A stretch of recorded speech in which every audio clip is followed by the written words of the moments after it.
Bienvenue dans le market review du 14 octobre 2025. Donc aujourd'hui, on fera une analyse de Bitcoin, Ethereum, Solana et ensuite on verra les data on-chain.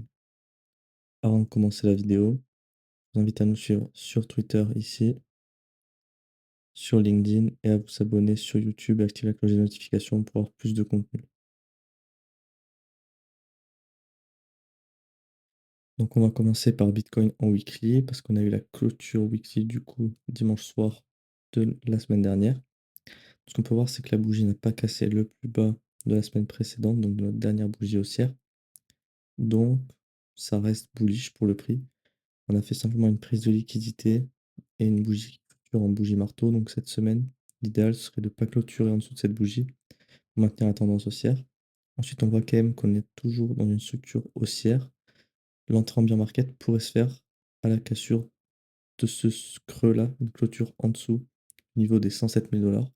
Voir que le prix il a toujours été en structure haussière et en général on passait en bear market quand la structure se retournait à la baisse.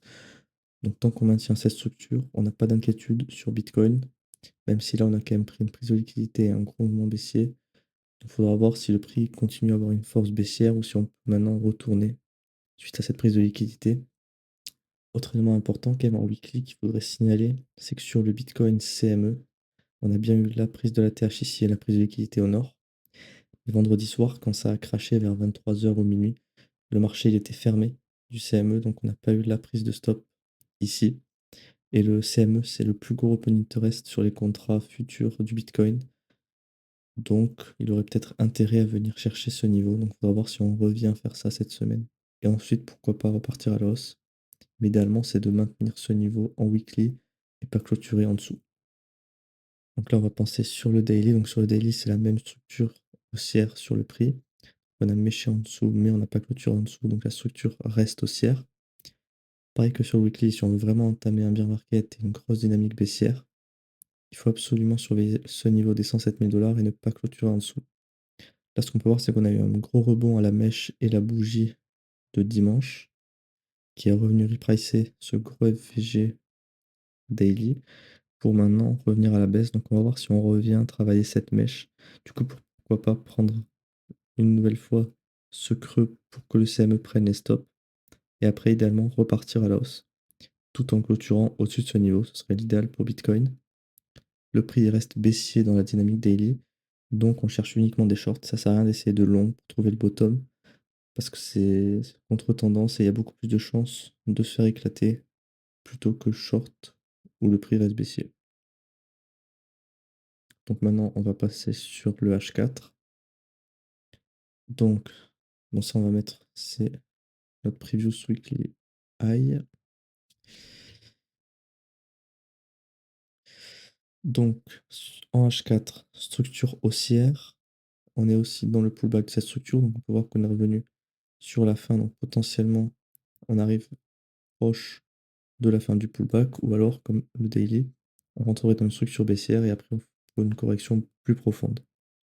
Ce qui est intéressant sur le H4, c'est qu'on est aussi revenu repricer ce gros FVG. On peut voir qu'il a fait quand même un rejet assez fort.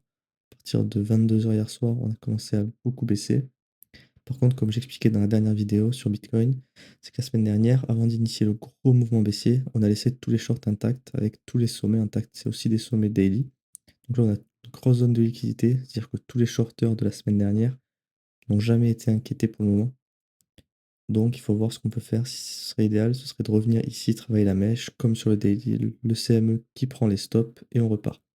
Par contre, comme sur le daily, le prix irait dans une dynamique baissière. Donc on cherche uniquement des shorts, pas de longues, tant qu'on reste baissier.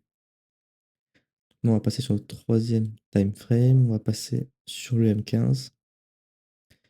Donc sur le M15, je trouve que c'est peu pertinent. En fait, j'aime pas du tout le price action de ce week-end. Il y a beaucoup de mèches, très peu de VG. En fait, c'est des mouvements linéaires sans prise de stop à chaque fois. Par exemple, ici, on a un equal low, donc on a laissé de la liquidité. En fait, on a pris cette poche de liquidité ici. Très bien, on réintègre. Et là, on revient dessus sans prendre des stops. Donc ça, à mon avis, c'est une zone qui va attirer le prix. Donc ça pourrait être intéressant de revenir la chercher pour potentiellement alimenter un futur mouvement haussier. Là, c'est pareil. On a fait notre sommet lundi vers 6 h du matin. Hier soir, on revient, on s'arrête. Juste avant, on prend pas la liquidité et ensuite on part. Donc là, on accumule quand même pas mal de liquidités au nord, au sud, donc il faudra attendre la prise d'une de ces 2 bornes pour potentiellement jouer un retournement. Surtout que le mouvement n'a laissé aucune entrée, on est descendu en ligne droite, doucement mais sûrement. Là, on a eu un petit rebond tout à l'heure, mais rien de très intéressant pour le moment.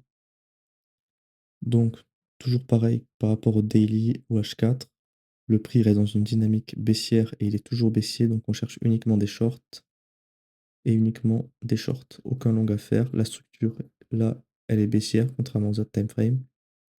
Donc ça sert à rien de long. On est revenu repricer la zone discount de ce range. Donc ça peut être une zone hyper intéressante en plus du FVG pour continuer la baisse et revenir repricer cette mèche. En général, c'est les 0,5 des mèches qui sont testées, le milieu de la mèche.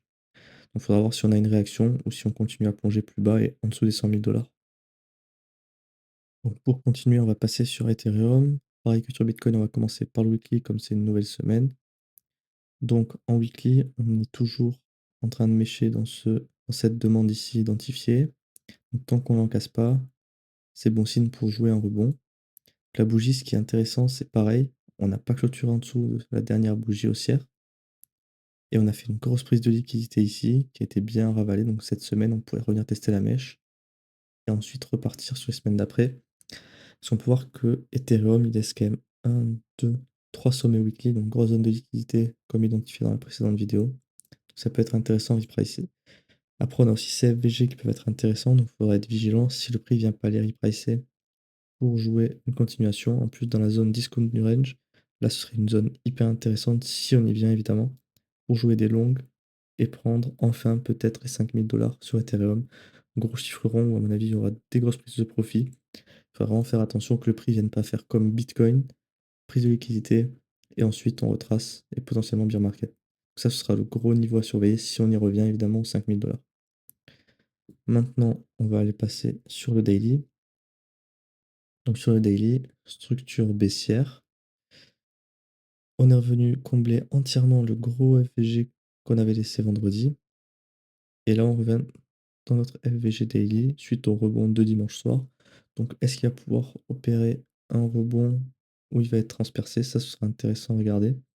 Mais ça peut être une zone intéressante pour jouer un rebond. Mais on ne cherche pas de long parce que le prix reste toujours dans une dynamique baissière. Donc on cherche uniquement des shorts. Ensuite, en daily, on peut voir, comme sur le weekly, là, ça se voit encore mieux même. Grosse zone de liquidité avec 1, 2, 3 sommets. Donc ça, il y a très peu de chances pour moi que ce soit un top. Quand on voit une zone de liquidité comme ça ne ressemble pas du tout à un top. En général, c'est prise de liquidité et hop. On laisse rarement autant de liquidité ici. Comme Bitcoin, tous les shorters de la semaine dernière ont pratiquement pu être protégés parce qu'on n'a pris aucun sommet. Ici, intact, intact, intact, intact. On en a 4 ici. Il faudra voir ce qu'on fait dans les prochains jours, si on peut potentiellement jouer un rebond pour prendre la TH. Donc maintenant, on va passer sur le H4. Donc sur le H4, toujours structure baissière, la même que sur le daily. On est revenu repricer ce FVG qui a effectué un rejet pour Ethereum. Et ensuite, on a bien baissé aujourd'hui quand même un gros mouvement. Je crois qu'on a perdu pratiquement 10% par rapport à hier. Ouais, 8,5, donc ça reste un prix très volatile.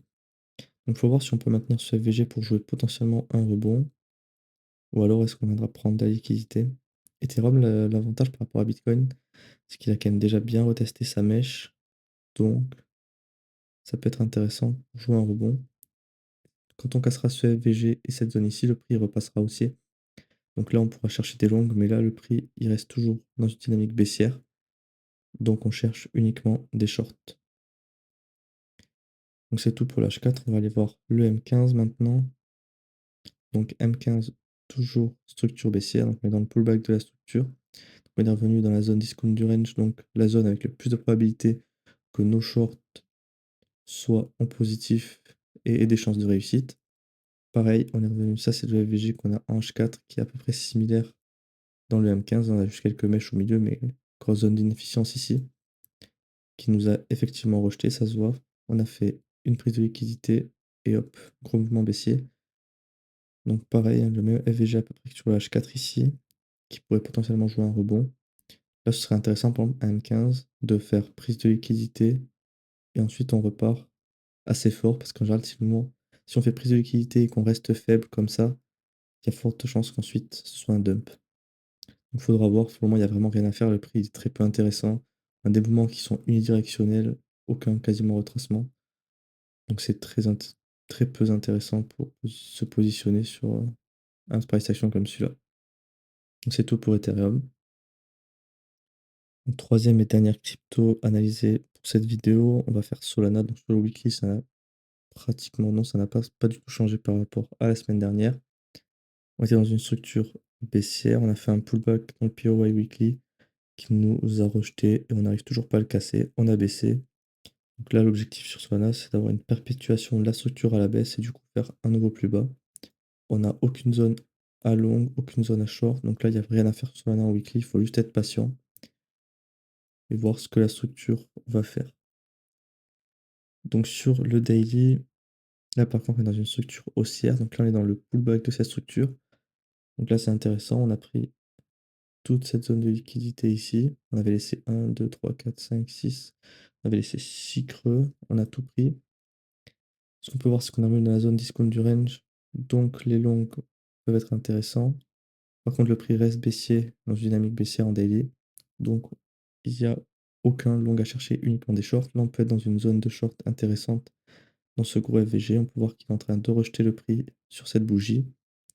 Potentiellement pour aller retravailler cette mèche également. Ou alors suivre un mouvement. Si Bitcoin se relève avant, par exemple, Solana suivra. On peut voir que sur Solana, tous les FVG qui sont vectoriels, donc des gros FVG, rejettent le prix. On a eu un ici qui a rejeté, un ici qui a rejeté. Donc pour le moment, on suit cette dynamique. Donc l'objectif, c'est de jouer un nouveau lot et potentiellement retravailler cette mèche. Sur le daily, rien de spécial, à part qu'on laisse quand même 2 zones de liquidité ici. Donc pareil, ça ressemble pas trop à un top, même si elles sont quand même assez éloignées. Ça par contre, ça ressemble à un top ici. On a eu un plus haut, prise de liquidité, bam, mouvement baissier. Il faut voir ce qu'on peut faire, mais quand je vois 2 sommets aussi gros laissés intacts, de fortes chances qu'on revienne les retravailler et potentiellement faire des prises de liquidité. Donc maintenant, on va regarder sur le H4. Donc là, ce POI il a été invalidé ici. Donc Solana, on peut voir qu'il a comblé entièrement ce FVG ici. Celui-ci est encore 100% intact. Peut-être intéressant à tester. Donc là, ce qu'on peut voir, on avait quand même eu un rebond assez fort avec des FVG qui étaient quand même assez conséquents, même ici. Par contre, le prix, voir qu'il n'a pas du tout freiné dans cette zone. Donc, il ne faut pas s'attendre forcément à un rebond ici. Là, les FVG, on peut voir qu'ils sont assez faibles. Le prix, il est transpercé comme ça. Donc là, à la rigueur, le plus probable, c'est qu'on revienne dans cette zone et qu'on continue un rebond pour aller jouer solo, mais au moins retravailler cette zone qui est encore ouverte. Par ça, je vois rien d'autre de spécial. On a quand même une grosse mèche sur Solana, 140 $. C'est assez conséquent. La structure est toujours baissière. On est revenu pareil dans le discount du range sur le pullback. Donc le but, c'est de perpétuer la structure à la baisse et du coup de faire un nouveau lot aux 140 $.